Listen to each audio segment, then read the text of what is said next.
Hi guys, it's Adrium. Welcome to the JavaScript video sequence. This is not a course in a usual way, it will be split into several parts necessary to understand for every JS developer. There also will be a lot of things for non-developers, since basically this will be something like novice to ninja, but I don't like that notation, so let's call it from drawing a circle in browser to creating your own company or developing huge projects with JavaScript. So JS is my main language which I use for almost everything. There are things you want to focus inside the JavaScript environment, which are called frameworks, and you want to do that after handling the basics. So they used to bring order and convenience to the development process, and we will discover them a bit later.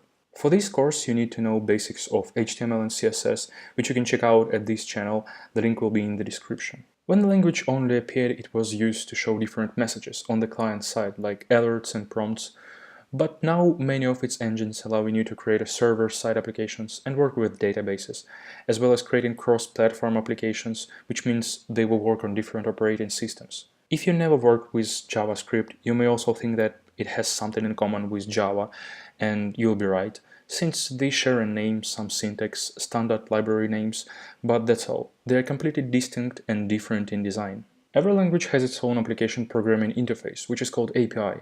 API allows you to work with input-output functions that the environment uses, and JavaScript API differs to a platform where you use it.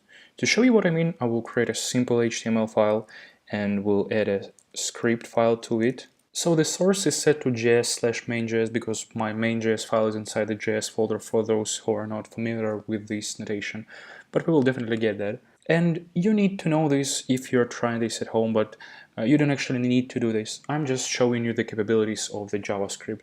And now let's go to the main.js file and let's create our first statement, since basically JavaScript file is a sequence of statements. And I will log something to the console. This is how the statement looks like.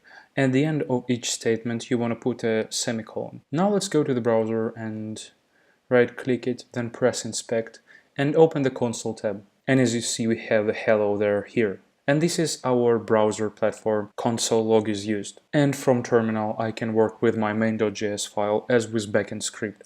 So to do this, I will type in node command and then main.js. Node command will only work if you have installed Node.js. This is a runtime environment for the server-side JavaScript. Imagine how cool is that? You can use one language for front-end applications as well as for back-end scripts.